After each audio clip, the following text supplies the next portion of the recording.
వచ్చాము. ఇప్పుడు కూడా మేము బండి మీద వచ్చినప్పుడు ఇదే నడుస్తా ఉంటాం. అన్న బండి కోసం వెయిట్ చేస్తా ఉన్నాడు. తన పేషెన్స్ అనేది బ్రేక్ అవుతాం.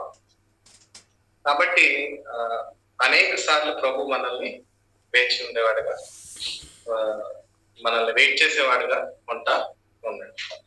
కాబట్టి దాని వెనక ప్రభు యొక్క ఉద్దేశాలు వేరే రీతిగా ఉండేదిగా ఉంటా ఉంది. అయితే ఇలాంటి ఒక సందర్భమే మరి బైబిల్లో కూడా జరుగుతూ వచ్చింది. అది 40 రోజులు ప్రభు మరి శిష్యులతో ఉండి చివరిగా మరి విడిచిపెట్టి వెళ్తాడు.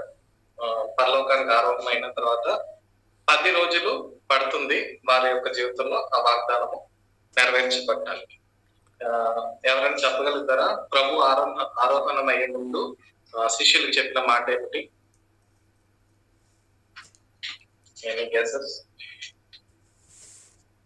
చివరిగా చెప్పినటువంటి మాటలు యేసు ప్రభు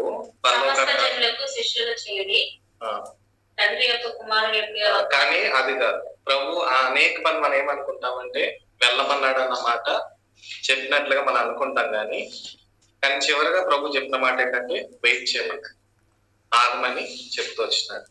అది మనకి ఎక్కడ కనిపిస్తుందంటే ఫస్ట్ లూకాసు వార్త 24వ అధ్యాయం, లూకాసు వార్త 24వ అధ్యాయం 49వ వచనం తీసిన చదవండి. వాగ్దానం చేసినది మీ మీద పంపుచున్నాను, మీరు పై నుండి శక్తి పొందు వరకు పట్టణంలో నిలిచియుండుడని వారితో చెప్పారు.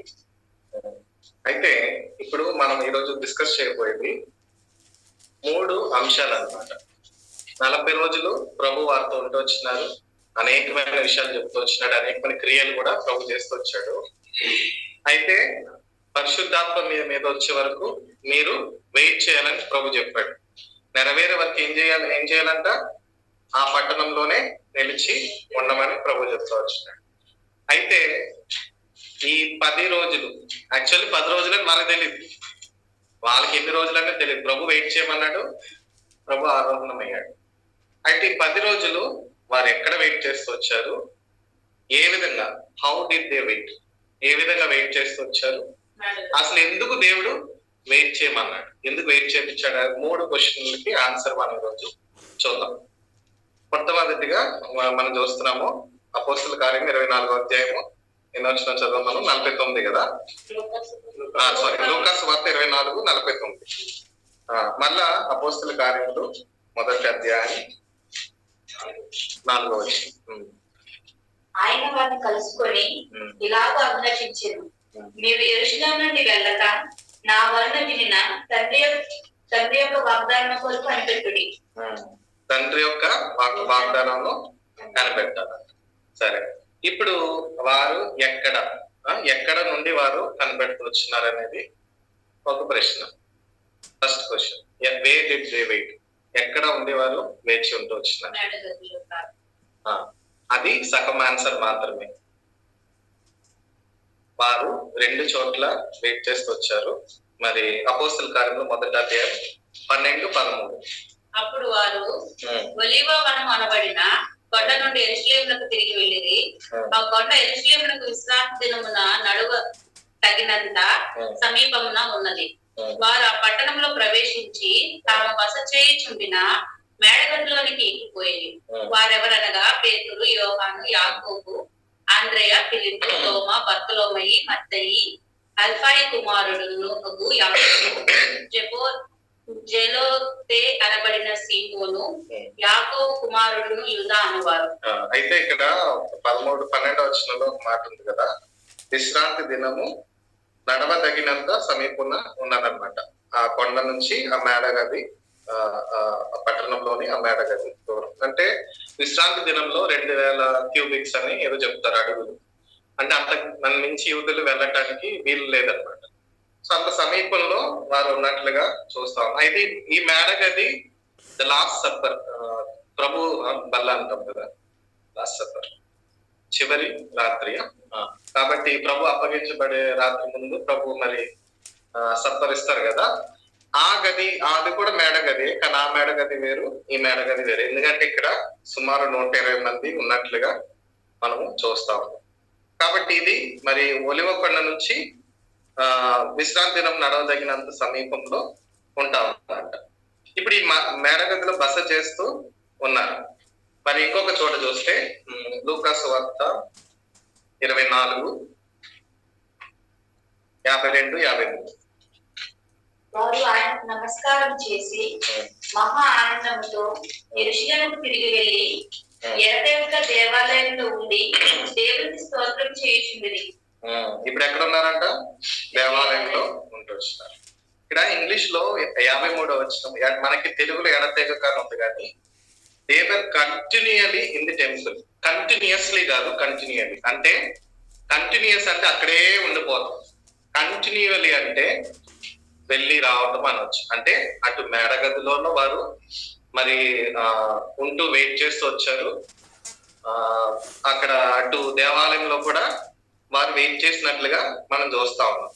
కాబట్టి ఎక్కడ వారు వెయిట్ చేస్తూ వచ్చారంటే మేడగదుల్లో వెయిట్ చేస్తూ వచ్చారు, మళ్ళీ దేవుని ఆలయంలో వెయిట్ చేస్తూ వచ్చారు. కాబట్టి మరి మనం కూడా కొన్ని విషయాలను బట్టి వెయిట్ చేసే వారంగా ఉన్నాం. మరి మనకి రాలేనటువంటి ప్రార్థనకి జవాబు రాని కొన్ని విషయాల కొరకు అయి ఉండొచ్చు. జీవితంలో కొంతమంది భాగస్వామ్య నిమిత్తం కావచ్చు, కొంతమంది జాబ్స్ కోసం కావచ్చు. ఇలా అనేకమైన వాటి వరకు మనము వేచి ఉండేవారుగా ఉంటా ఉన్నాం. ఈ వేచి ఉండాల్సిన చోటు మన ఎక్కడ వేచి ఉండాలనేది దీని ద్వారా మనం తెలుసుకోగలుగుతాం. అపోస్తులు ఎక్కడ వేచి ఉంటూ వచ్చినారు? దేవుని ఆలయంలోను మేడగదుల్లోనూ ఉంటూ వచ్చినారు, అనగా దేవుని సన్నిధిలోను మరి ఇంట్లో. మనం ఎట్లా వెయిట్ చేస్తాం, మనం ఎట్లా ప్రార్థన చేస్తామంటే మందిరం కాడ మాత్రమే ప్రార్థిస్తాం. మిగతా 6 రోజులు 7 రోజులు మనం దేవునితో కనెక్షన్ అనేదే లేదు. కాబట్టి వెయిట్ చేయమని చెప్పాడని చెప్పేసి ఊరికనే వెయిట్ చేయడం కాదు విషయం. అక్కడ మనం ఏం చేయాలంటే ప్రార్థన చేసేవారుగా ఉండాలి. అంటే దేవునితోనూ దేవుని బిడ్డలతోనూ. యేసు ప్రభువుని ఒక క్వశ్చన్ అడిగారు. ఏం క్వశ్చన్ అంటే, మీరు ఆజ్ఞలన్నింటిలో ప్రధానమైన ఆజ్ఞ ఏమిటని ఒక ప్రశ్న యేసు ప్రభు వేసుకొచ్చారు. అప్పుడు యేసు ప్రభు ఏం జవాబు ఇచ్చాడు?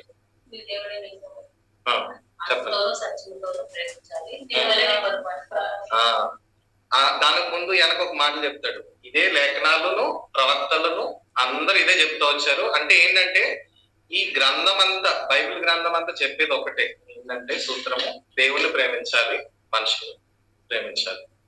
అంటే మనము దీనికి వెనక సూత్రం ఏంటంటే, అంటే దేవుని సన్నిధిలోనూ మేడగది అనే దానికి, నేను మేడగదిలో ఇలా నేను చెప్పట్లేదు, కానీ దీని వెనకున్న సూత్రం ఏంటంటే యేసు ప్రభు చెప్పినట్లుగా దేవునితో ఉండి ప్రార్థనలు ఉండాలి, అలానే మనుషులతోనూ ఉండేవారుగా మనం ఉండాలి. అంటే ఒక రోజు మాత్రమే కాదు, అన్ని రోజులు మనం దాన్ని కంటిన్యూ చేసేవారుగా ఉండాలనేది ఈ వెయిటింగ్ అనే ప్రాసెస్ లో చేయాల్సినటువంటి విషయము అదనమాట.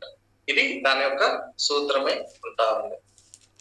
దాన్ని చూస్తే అపోస్తల కార్యములు 2వ అధ్యాయం 46వ వచనం. 2వ అధ్యాయం 46వ వచనం. మరియు వారేక మనస్కులై ప్రతిదినము దేవాలయంలో తప్పుగా కూడుకొనుచు ఇంటింట రొట్టె విరుచు దేవుని స్తుతించుచు ప్రజలందరి వలన దయచూపిన వారై ఆనందంతోను నిష్కపటమైన హృదయంతోను ఆహారం పుచ్చుకొనుచుండిరి. మరియు ప్రభు ఇప్పుడు అపోస్తల కార్యములు 5వ అధ్యాయం 42వ వచనం.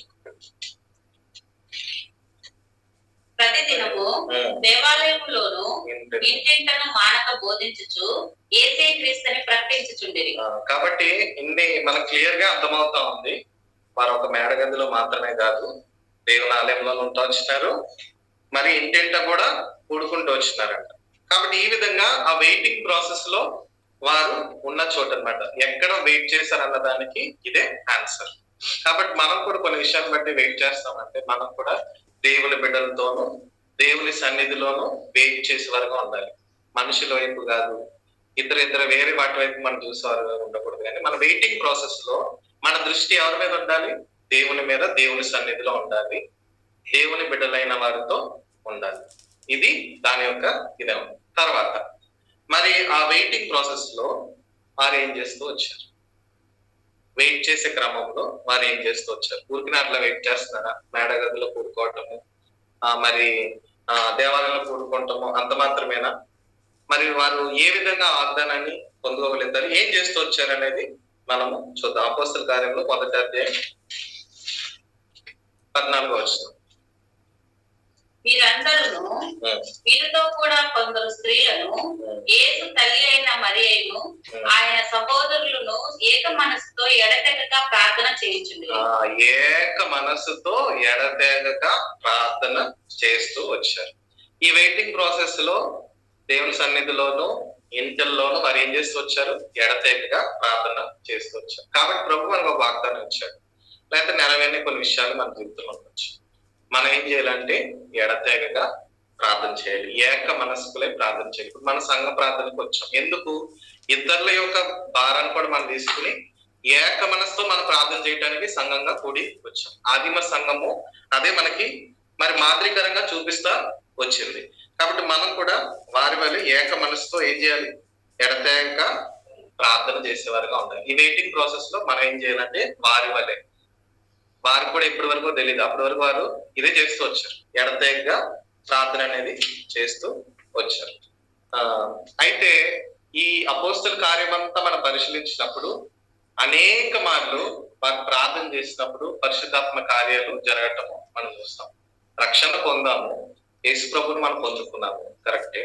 కానీ పరిశుద్ధాత్మ అనే విషయం వచ్చేసి అన్నిటిలోనూ మన ప్రభుని అంటే పరిశుద్ధాత్మ దేవుని ఆహ్వానించేవారుగా ఉంటారు. అంటే ఒక వాక్యం ఉంది కదా, అనుదినము నూతన పరుచుకునే వారుగా మనం ఉండాలి.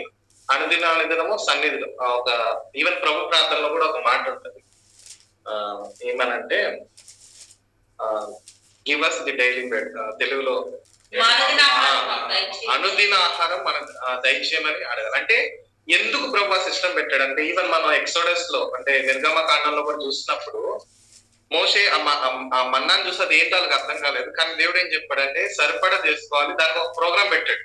ఆ ప్రాసెస్ ఉంది. అంటే ఎవ్రీడే వాళ్ళు దేవుని మీద ఆధారపడాలి, ప్రతి దినము దేవుని దగ్గరకు రావాలనేది దేవుని యొక్క కోరికే ఉంటాం. కాబట్టి అట్టి రీతిగా మరి పరిశుద్ధాత్మ దేవుడి దగ్గర అనుదినం రోజు ప్రార్థన చేస్తున్నాడు. ఎన్నో కార్యాలు మనం చూడగలం. అది మా సంఘము మరి పౌలు భక్తుడు ప్రార్థన చేయగా జరిగిన కార్యాలు మనం చూడొచ్చు. సంఘం ప్రార్థన చేయగా పేతురు చెరసాల రావటం చూడొచ్చు. మరి స్టెఫెను రాళ్ళ చేత కొట్టబడే సమయంలో కూడా ప్రార్థన చేస్తాడు. ఇలా అనేకమైన విషయాలు అపోస్తల గ్రంథంలో ప్రార్థన చేసినప్పుడు ఆదిమ సంఘం అంటే నూతన నిబంధన మొట్టమొదటి సంఘము చేసినటువంటి విషయాలను మనం చూడొచ్చు. ఇదే అలాగా ప్రార్థన ఎడతెగగా ఉన్నారు వెయిటింగ్ పీరియడ్ లో. అప్పుడు ఆ అనేకమైన క్రియలు మనం చూడగలం. అయితే యేసు ప్రభు జీవితం నుంచి మరి సంఘం నుంచి ఒక 2 ఉదాహరణలు చూపించాలనుకుంటున్నాను. అంటే యేసు ప్రభు కూడా ప్రార్థన చేసినప్పుడు పరిశుద్ధాత్మని పొందుకున్నాడు. మనం కూడా మన ఈ వెయిటింగ్ పీరియడ్ లో ప్రార్థన పరిశుద్ధాత్మను రప్పించే రీతిగా మన ప్రార్థన అనేది ఉండాలి. అది ఏంటంటే లూకా సువార్త 3వ అధ్యాయం 21వ వచనం.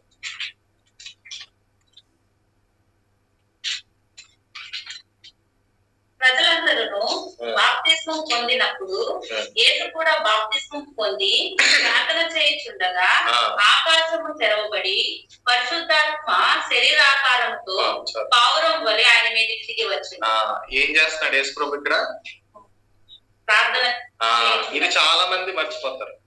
యేసు ప్రభు అక్కడ తేరి చూడటం మాత్రమే మనము అనేక మంది. కానీ ఇక్కడ ఏం చేస్తున్నాడంటే యేసయ్య ప్రార్థన చేయించుండగా ఆకాశం తెరవబడుతుంది, పరిశుద్ధాత్మ దేవుడు దిగి రావటము మనము చూస్తా ఉన్నాం. కాబట్టి ప్రార్థన చేస్తే పరిశుద్ధాత్మ క్రియలు మన జీవితంలో జరిగితే పరిశుద్ధాత్మ దేవుడికి మన కంట్రోల్ ఇచ్చినట్టు. ఇంతకు ముందు కూడా చాలా సార్లు మనము ఈ శక్తిని రిలీజ్ చేసే దాని గురించి కూడా మనం మాట్లాడుకున్నాం. కాబట్టి మన ప్రార్థన పరిశుద్ధాత్మ దేవుని కదిలించేదిగా ఉంది. నిజంగా ఇంతకు ముందు ప్రభువు చెప్పిన ఆజ్ఞ ప్రకారం మనము ఆత్మతో సత్యంతో ఆరాధిస్తూ యథార్థంగా మన ప్రభు సన్నిధిలో మరి ఇంతలోను ఇక్కడ కూడా ఎడతెగక ఆయన సవాసంలో ఉండి మనం ప్రార్థన చేస్తే ప్రభు కదిలి వస్తాడు.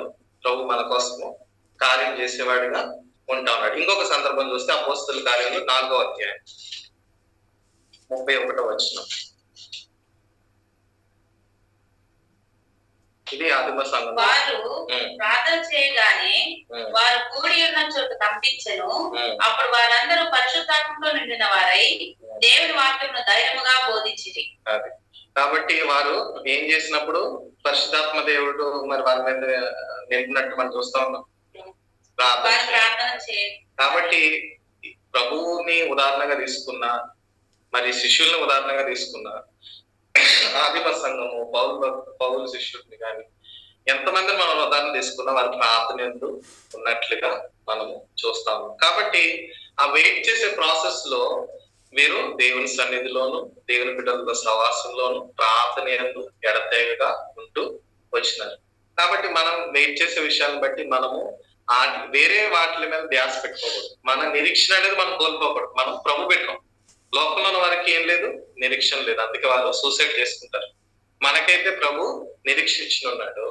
కాబట్టి మనం ఏం చేస్తామంటే ప్రభు యందు మన నిరీక్షణ ఉంచి, మరి ఎన్నోసార్లు సేవకుల ద్వారా కూడా మనకి వినబడుతూ వచ్చింది వాక్యం. సేవకుల ద్వారా ప్రభు మాట్లాడుతూ వచ్చినాడు, ఏమని? మీ నిరీక్షణ మిమ్ములను సిగ్గుపరచు. కాబట్టి ఇది అనేక సార్లు మనము మన జీవితంలో అనుమానించి ఏమంటారు, మనం దాన్ని తీసుకోలేని పరిస్థితిలో ఉంటా ఉన్నాం. మనం చెప్పేవారుగా ఉన్నాం కానీ నోటి ద్వారా, కానీ దాన్ని మన జీవితంలో అన్వయించుకునే వారంగా మనం లేదు. కాబట్టి ఎక్కడ వారు వెయిట్ చేస్తూ వచ్చారు? దేవుని సన్నిధిలోను, మరి మేడగదిలోను. అంటే దేవుని సన్నిధిలో వారు దేవుని వెతులాడుతూ వచ్చినారు. వ్యక్తిగతంగా ఇంటను దేవుని ప్రజల మధ్యలో కూడా వారు కూడుకుంటూ వచ్చినారు. మరి రెండవదిగా ఆ వెయిట్ చేసే ప్రక్రియలో వారు ఏం చేస్తూ వచ్చినారంటే దేవుని యందు ప్రార్థన చేస్తూ వచ్చినారు. ప్రార్థన అనేకమైన గొప్ప కార్యాలు జరిగిస్తుంది. ప్రార్థన పరిశుద్ధాత్మ దేవుడిని కదిలించేదిగా ఉంది. కాబట్టి మన పరిస్థితిని బట్టి మన పరిశుద్ధాత్మ దేవుని సహాయం కోరాలి. అప్పుడే ఆయన టేక్ కేర్ చేస్తాడు. అప్పుడే ఆ పవర్ ని ఆయన తీసుకుంటాడు. దేవుడు సర్వభౌమాధికారి. ఏదైనా ఆయన చేయగలుగుతాడు. మన సర్వభౌమాధికారి అంటే ఆయన ఇష్టం వచ్చింది చేస్తాడు అనుకుంటాం. దేవుని చిత్తం అయితే జరుగుతుంది. మనం ప్రార్థించడం ఎందుకు అని అనుకుంటాం చాలా సార్లు. కానీ దేవుడు ప్రార్థన శక్తిని మనకి ఇచ్చాడు. ఆయన మన స్వరూపంలో చేసుకున్నాడు. కాబట్టి దేవుడు కోరేది ఏంటంటే మనం అడగాలి, ఆయన చేయాలి. చాలా మంది ఏం చేస్తారంటే, మీరు అడగక మునిపే మీకు పరలోకపు తండ్రి ఇవన్నీ ఎరిగి ఉన్నాడన్న వాక్యం తీసుకుని మనం ప్రార్థన చేయాల్సిన అవసరం లేదు. దేవుడికి అన్ని తెలుసు, దేవుడే చేస్తాడు, దేవుని చిత్తం అయితే జరుగుతుంది. చాలా సార్లు మనం నిర్లక్ష్యం చేసే వరకు ఉంటాం. కానీ ప్రార్థన అనేది ఎంత ప్రాముఖ్యమో యేసు ప్రభు జీవితాన్ని చూసినా తెలుస్తుంది. తమ శిష్యులుగా ఆయన నేర్పించిన రీతిని చూసినా కూడా మనం తెలిసేదిగా ఉంటా ఉంది. ప్రతి దానికి కాంటెక్స్ట్ లో ఒక అర్థం ఉంటుంది. దాన్ని తీసుకోకుండా మనం ఇష్టానుసారంగా అని తీసుకుంటానికి వీల్లేదు. కాబట్టి వెయిట్ చేసే ప్రక్రియలో మన నిరీక్షణ అనేది మనం కోల్పోకుండా ఉండాలంటే దేవుని బిడ్డలతో ఉండాలి, దేవుని సన్నిధిలో ఉండాలి, అనుదినము ఆయన చెంత ప్రార్థన చేస్తూ ఉండాలి. మానక సంఘం ప్రార్థించినప్పుడే పేతురు వచ్చాడు. మానక ప్రార్థించినప్పుడే పౌలు శీలలు దేవుని చెరసాలలో ఉన్నప్పుడే విడుదల కలిగింది. అలాగా ప్రార్థన ద్వారా ఎన్నో విషయాలు జరుగుతూ వచ్చినాయి. పరిశుద్ధాత్మ కార్యాలు వారి జీవితంలో అనుభవిస్తూ వచ్చినాడు. ప్రార్థన కంటిన్యూస్ చేసినప్పుడు ఏం జరుగుతుందంటే మనకున్న భారం అనేది తగ్గేదిగా ఉంది. మనం ప్రార్థన చేయకుండా వ్యర్థంగా దాని మీద ధ్యాస పెట్టామనుకో మన పేషెన్స్ ని మనం కోల్పోతాం, మన నిరీక్షణని మనం కోల్పోతాం, మన వాక్యము ఇదన్నీ మనం సమస్తాన్ని కోల్పోయే వారిగా ఉన్నాము. సాతాను మనం ఎంతగానో హింస పెట్టేవాడిగా ఉంటాడు. కాబట్టి వెయిట్ చేసే ప్రక్రియలో మనం ఏం చేయాలి? ప్రభు మీద ఆధారపడాలి, ప్రార్థన ఎందు ఉండాలి. మరి చివరిగా అసలు ఎందుకు దేవుడు వెయిట్ చేయించాడు? Why did the Lord let them wait? 10 days అనే మనకు తెలుసు, మనం చదువుతున్నాం కాబట్టి. కానీ వాళ్ళకి తెలుసా? వాళ్ళకి తెలియదు. శిష్యులు తెలియదు, ఎన్ని రోజులు అవుతుందో తెలియదు. కానీ ప్రభు ఇచ్చిన ఆజ్ఞ చొప్పున వారు అక్కడే స్థిరంగా ఉండి, ఏ చోటైతే ప్రభు మరి ఈ నగరాన్ని దాటి వెళ్ళొద్దని ఒక ఎల్ల పెట్టాడు, ఆ ఎల్లలో నుండి, ఆ పరిధిలో నుండి వారు కూడుకోవటము, ప్రార్థన ఉండటము, ఇవన్నీ మనం చూస్తాం. కానీ వాళ్ళకి తెలియదు ఎంత లిమిట్ అనేది తెలియదు. ఒక సేవకుడు ఈ విధంగా చెప్తూ వచ్చాడు, దేవునికి వాచ్ లేదంట. దేవునికి వాచ్ అనేది లేదు. మరి కొంతమంది హైందవులు నాతో అడుగుతూ వచ్చినారు, మీ దేవుడు ఏ కాలం చెందినాడు, ఎప్పుడు పుట్టాడు, మాకు కోట్ల సంవత్సరాలు అయితే, ఇలాంటి కొన్ని మాటలు చెప్తా ఉంటారు. అప్పుడు నేను అంటాను, నా దేవుడికి కాలానికి సంబంధమే లేదు. నా దేవుడు అన్ని సృష్టించిన తర్వాతే కాలం అనేది స్టార్ట్ అయింది. ఆయన కాలానికి వీటన్నిటికి వెలుపున్నవాడు. కాబట్టి ఈ విషయాన్ని అనేక సార్లు మనము మర్చిపోయేవారంగా ఉంటాం. దేవుడి దగ్గర వాచ్ లేకపోవచ్చు కానీ, but God has a good time. ఆయన సమయం అనేది చాలా శ్రేష్టమైంది. అండ్ ఆయన ఆలస్యం చేసినప్పటికీ దాని వెనక ఎంతో కారణం అయితే ఉంటా ఉంది. ఇప్పుడు శిష్యుల విషయంలో ఎందుకు దేవుడు ఆవేశం చేశాడంటే వారి శక్తి పొందడానికి సిద్ధపడాలి. ఆ శక్తి పొందడానికి సిద్ధపడకపోతే వీరంతటా వీరు వెళ్ళిపోయారు శక్తిని పొందకుండా, వారు వల్ల ఏది జరగదు. తలకిందులుగా చేశారనే మాట అసలే రాదు. అదే వీరు బావమరిలో వీరికి ఎక్కడి నుంచి వచ్చిందిరా ఈ జ్ఞానం అనే మాట రానే రాదు. ఎందుకంటే ఆ జ్ఞానం అంతా ఎక్కడి నుంచి వచ్చిందంటే దేవుడి దగ్గర నుంచి వస్తూ వచ్చింది. కాబట్టి ఆ ప్రభు ఇచ్చే వాగ్దానం వరకు వేచి ఉండటంలో ఏం జరుగుతుందంటే విశ్వాసం అనేది కట్టబడతాం, దేవుని మీద ఆధారపడటము, నిరీక్షణ అనేది రెట్టింపు కలిగేదిగా ఉంటా ఉంది. అండ్ రెండోది వాళ్ళు దేవుని మీద ఆధారపడటము, ఏక మనసు, ఇవన్నీ ట్రైనప్ అవుతారు అనమాట. ఒకసారి ఒక ఉదాహరణ చెప్పాలంటే దావీదు ఒక 5 రాళ్ళిచ్చుకు కొట్టాడు, అప్పుడే రాజు అని చెప్పేసి అన్నాడు. కానీ వెంటనే దేవుడు రాజ్యం ఇచ్చాడా? లేదు. చాలా ట్రైనింగ్ ఉంది. ఒక మరి 17 యుద్ధాలు ఎన్నో మరి దావీదు చేశాడని ఉంటా ఉంటాడు. కానీ తన సింహాసనం ఎక్కే వరకు పరుగులు, మొత్తం జీవితం అంతా పరిగెడతానే ఉంటాడు. ఈ ప్రాసెస్ లో ఏం జరుగుతుందంటే తను శక్తి పొందుతున్నాడు. డైరెక్ట్ గా రాజు కూర్చోబెడితే తన ఒక బాలుడిగా ఉండుడే, ఈజీగా అమాయకుడు చేసేస్తున్నాడు. కానీ ఈ యుద్ధ నేపథ్యాలని ఎలా నేర్చుకోగలిగాడంటే కష్టాల్లో నేర్చుకోగలిగాడు. అలానే శిష్యులు కూడా ఆ వాగ్దానం పట్ల వారు బలం పొందాలి. దాన్ని పొందడానికి ఆ శక్తి కలగాలని ప్రభు వారిని సిద్ధపరుస్తూ వచ్చినాడు.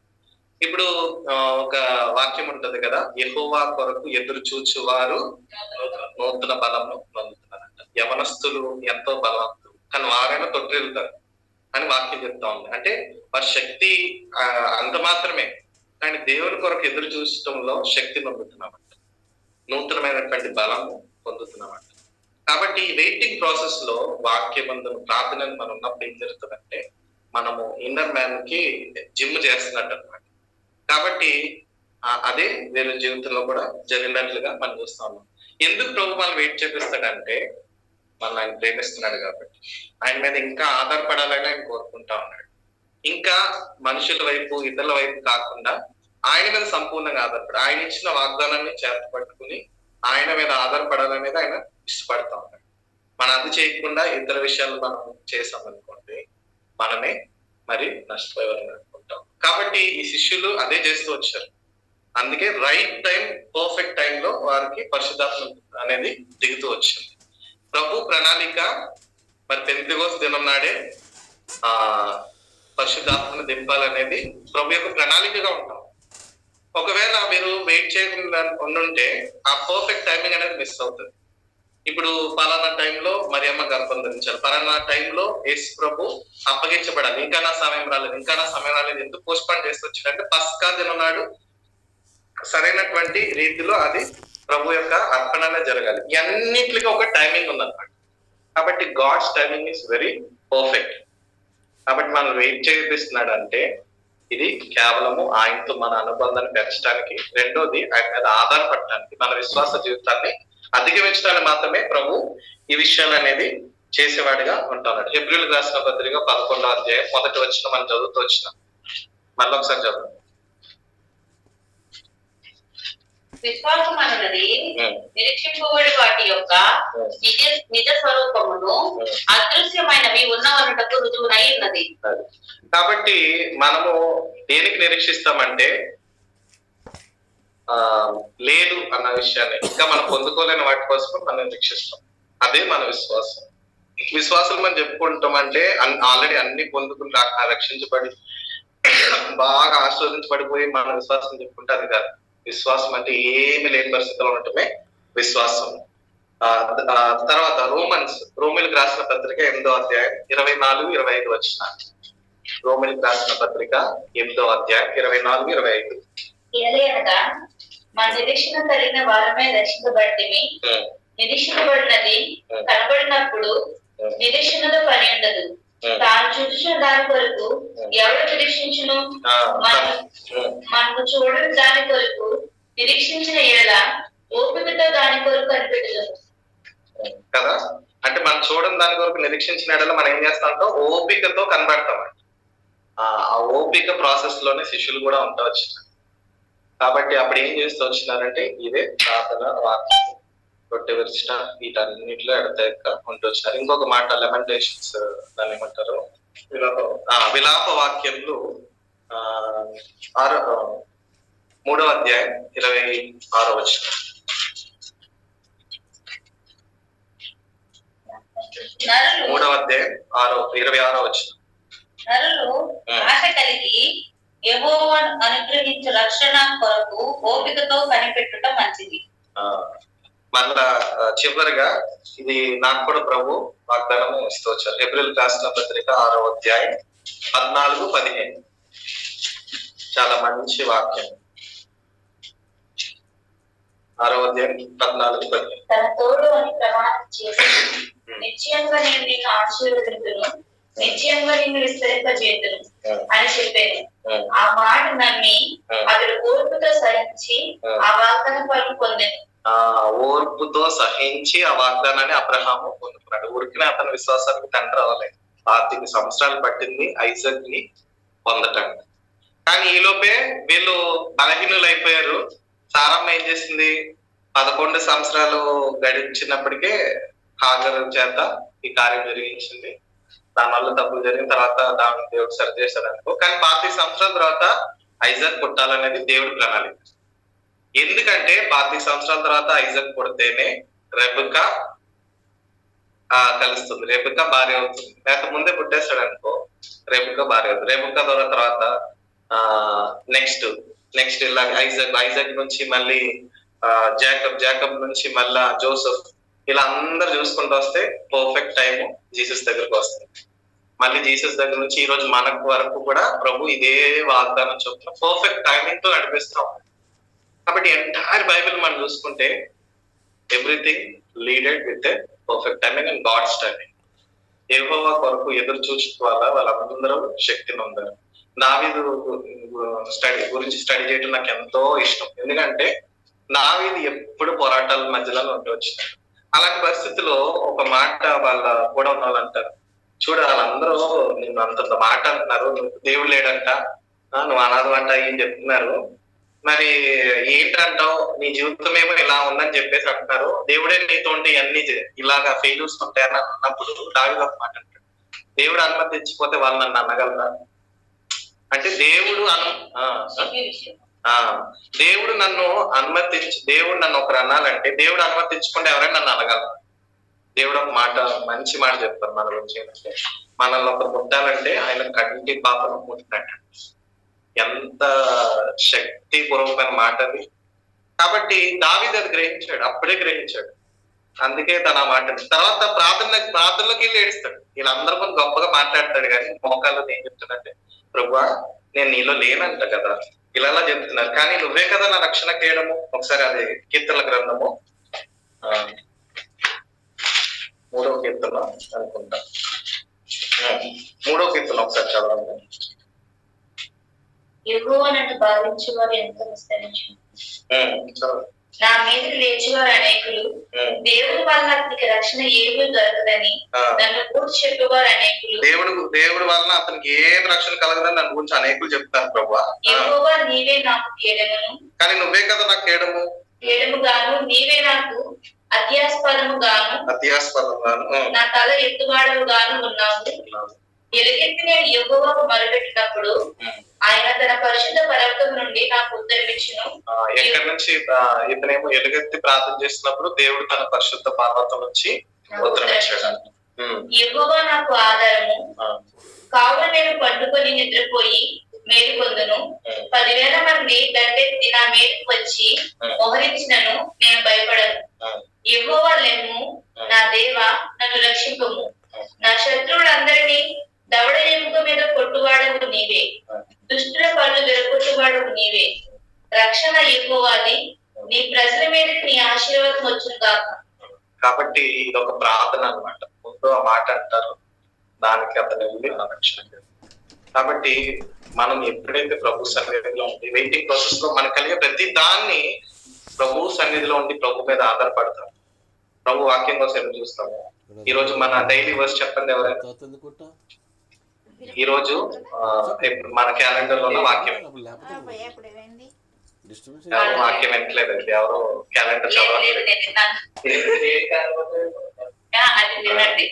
లేదు ఈ రోజుదే, కానీ అంటే దాని కంటిన్యూషన్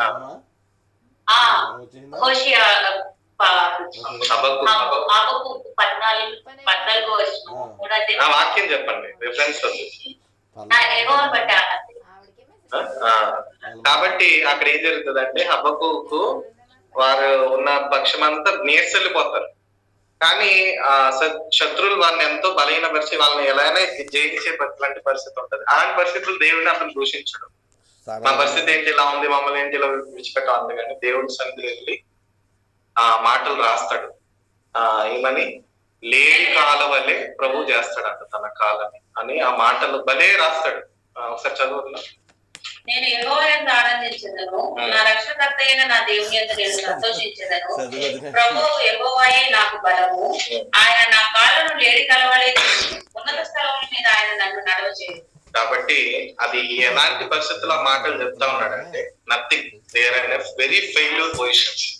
వారు ఈజీగా సంహరించేస్తారన్న పరిస్థితిలో దేవుడిని వెళ్ళి దూషించుకుంటాను దేవుడి సన్నిధిలో చేస్తున్నటువంటి మాట్లాడుతున్నాడు. మరి ఇంతమంది గొప్ప సాక్షి సమూహం మన ముందు వెళ్తూ వచ్చారు, వాళ్ళందరూ దేవుని మీద ఆధారపడుతూ వచ్చారు, ఎన్నో ట్రయల్స్ కూడా వెళ్తూ వచ్చారు. కాబట్టి మన జీవితంలో కూడా ఇవన్నీ ఉంటేనే మన విశ్వాసం, లేకపోతే వీఆర్ నాట్ బిలీవర్స్. మనకి బయట వ్యక్తులకి తేడా ఏంటంటే, మనకి నిరీక్షణ ఉంది, మనకు ఒక hope, but for others they don't have hope. అందుకే అనేకులు సూసైడ్ చేసేసుకుంటారు, వారి జీవితాన్ని పరమాత్మ తెలీదు, బట్ వి నో. కాబట్టి మనము దేవుని బిడ్డలతోనూ దేవుడి సన్నిధిలోను ప్రభు కార్యం చేసే వరకు ఎదురు చూస్తూ ఉండాలి. ఆ ఎదురు చూసే ప్రక్రియలు మనం ఏం చేయాలి, ప్రార్థనందు, వాక్యమందు, రొట్టె విషయంలో అన్నింటిలోనూ ఎడతెగక ఉండాలి. కాబట్టి ఎదురు చూసటంలో మనం ఏం జరుగుతుందంటే మనం శక్తి పొందుతుంది, పరిశుద్ధాత్మ దేవుని తరలించగలుగుతాం, మన రిలేషన్షిప్ అనేది బిల్డప్ అయ్యేదిగా ఉంటాం. కాబట్టి ఇతరుల సంఘంగా మనం కూడినప్పుడు ఇతరుల భారం మనం ఏక మనసుతో ఎడతెగ ప్రార్థించినప్పుడు, అలాంటి సంఘాలు ప్రార్థించినప్పుడు చెరసాలను కదిలించబడటము, ఎన్నో అద్భుతమైన కార్యాలు ప్రభు చేస్తూ వచ్చాడు కదా. కాబట్టి మనం కూడా సంఘంగా మనం చేరి ప్రార్థించినప్పుడు ప్రతి ఒక్కరి అవసరం ప్రభు సన్నిధి తీసుకొచ్చినప్పుడు గొప్ప కార్యాలు ప్రభు చేసేవాడుగా ఉన్నాడు. కాబట్టి వాళ్ళు రైట్ థింగ్ చేస్తూ వచ్చారు, రైట్ ప్లేస్ లో చేస్తూ వచ్చారు. ప్రభుకి ఒక టైమింగ్ ఉంది. God doesn't have a watch, but his timing is perfect. కాబట్టి దేవుడికి వాచ్ లేకపోవచ్చు కానీ ఆయనకి సమయం కలదు, ఆయన సమయంలో అన్ని మంచి చేస్తాడు. నా జీవితం నుంచి ఒక ఉదాహరణ చెప్పి నేను ముగిస్తాను. నేను ఫస్ట్ ఖతర్ వచ్చినప్పుడు జూనియర్ సేఫ్టీగానే జాయిన్ అయ్యాను. అయితే ప్రభు అనుకుంటే నన్ను మంచి ఏసీలో కూర్చోబెట్టి అక్కడే నన్ను ఇప్పుడు నేను కూర్చున్నట్టు కూర్చోబెట్టచ్చు. కానీ అప్పుడు నాకు తెలిసి అప్పుడు చర్చకు వచ్చిన వాళ్ళందరికీ నా జీవితం తెలిసి ఉంటది. అప్పుడు నా స్కిన్ అంతా పీల్ అయిపోయి ఇలా ఊడొచ్చేసేది అంత ఎండలో. నేను చిన్నప్పటి నుంచి కేరళలో పుట్టి పెరిగా, నేను ఆంధ్రాలో కూడా పుట్టి పెరిగిన ప్రాంతము మంచి చల్లటి వాతావరణం, తమిళనాడులో కూడా ఉన్న ఏరియా మంచి చల్లటి ఏరియా. కాబట్టి నేను ఎప్పుడు ఎండని ఫేస్ చేసింది లేదు. ఫస్ట్ టైం రావటమే అరబ్బీ ఎండల్లో, అంటే ఇక్కడ గల్ఫ్ లో ఇంత డెసర్ట్ ఏరియాలో ప్రభు నన్ను పెట్టాడు. కానీ అప్పుడు ఎంతగానో ప్రభు మీద ఆధారపడేవాడిని. అంటే ఇదంతా నా మంచిగా, అప్పుడు మరి ఫస్ట్ లో చాలా బాగుంటది కదా ఫెయిత్, కాబట్టి అన్నింటిలో ప్రభు మీద ఏడుపు వచ్చేస్తుంది, ఇంటికి వెళ్ళిపోవాలి ఇలాంటి చాలా. మా మమ్మీతో చెప్పినా ఏం యూస్ లేదు, డాడీతో చెప్పలేదు. కాబట్టి అన్ని ప్రభుతో పంచుకుంటా ఉన్నా. అప్పుడు ప్రభు వాక్యంతో మాట్లాడుతూ వచ్చాడు అన్నమాట. అయితే సడన్ గా ఒక రోజు ప్రభు వాగ్దానం ఇచ్చారు, ఏమంటే పగలు ఎంత దెబ్బ అయినాను సాంబార్కి ఇచ్చిన వాగ్దానం, రాత్రి వెన్నెల దెబ్బ అయినాను నీకు తగలకుండా కాపాడు. అప్పుడు కూడా నేను సారమ్మలాగానే నవ్వాను. కానీ ప్రభు ఎగ్జాక్ట్ గా ఆ తర్వాత నన్ను ఆ కుర్చీలో కూర్చోబెట్టాడు. తర్వాత సైట్ నన్ను ఎంతమంది చీపు చూసారు వాళ్ళందరికీ తలగా పెట్టాడు. అయితే ఆ కుర్చీలో కూర్చున్నాకే నాకు అర్థమైంది ఎందుకు ప్రభు నన్ను కింద గ్రౌండ్ వర్క్ చేయించడానికి. ఆ కుర్చీలో మనం ఏం తెలియకుండా కూర్చున్నాం అనుకో, నాకు చెప్పినట్టు దావీదుని బాలుడిగానే వెళ్ళి సింహాసనం మీద కూర్చోబెడితే అందరూ ఆడేసుకున్నారు. కాబట్టి ఈ కింద ఉండటం వల్ల ఏం జరిగిందంటే గ్రౌండ్ అన్ని తెలిసింది, వర్క్స్ అన్ని నేర్చుకున్నాను A to Z. కాబట్టి పైన వచ్చి నా దగ్గర ఎవరైనా చిన్న అబద్ధం చెప్పినా వెంటనే ఇది నువ్వు సోల్ చెప్తున్నావులే అని చెప్పేసి పర్మిట్ ఇష్యూ చెప్పాను. కాబట్టి God has a perfect time, we have to wait on the Lord. ఒకవేళ నేను ఆ ప్రాసెస్ లో దేవుని వాక్యం చదవకుండా ప్రార్థన చేయకుండా ఉంటుంటే ఎప్పుడు నా నిరీక్షణ కోల్పోయి ఇండియాకి వెళ్ళిపోవటము, ఏదో ఇంకా చేసేసి ఏదో నా వేసి వెళ్ళిపోతున్నాను. కానీ ప్రభు యొక్క ఆలోచనలు వేరేగా ఉన్నాయి. చూడండి, ఈరోజు మీ ముందు నిలబడి వాక్యం చెప్పగలుగుతా ఉన్నాం. కాబట్టి God has a great plans. కాబట్టి మనము దానికి చెవి ఒగ్గాలి. అండ్ తను చెప్పినది నెరవేర్చే వరకు మనం విడిచిపెట్టడం. ఆ వాగ్దానాన్ని మనము అబ్రహాం వల్లే ఒకసారి మరలా చదివి మనం ముగించుకోం. ఏప్రిల్ రాష్ట్ర పత్రిక 6వ అధ్యాయం 14-15. తన తోడని ప్రమాణం చేసి నిత్యముగా నేను నిన్ను ఆశీర్వదించును, నిత్యముగా నిన్ను విస్తరింపజేస్తునని చెప్పాను. ఆ మాట నమ్మి అతడు ఓర్పుతో సహించి ఆ వాగ్దాన ఫలము పొందాడు. ఓర్పుతో సహించి వాగ్దాన ఫలాన్ని పొందాడు. ఇందాక మనం 570వ పాట 2వ చరణం అనుకుంటా, మనలో తన కార్యశక్తిని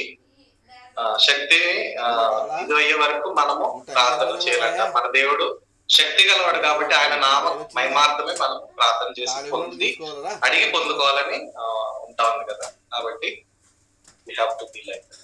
కాబట్టి గాడ్ మనల్ని wait చేపిస్తున్నారంటే there is a good thing. మనము ఈ వెయిటింగ్ ప్రాసెస్ లో మన ఊరికనే అట్లా ఉండటం కాదు, ప్రార్థన ఉండట్లేదు.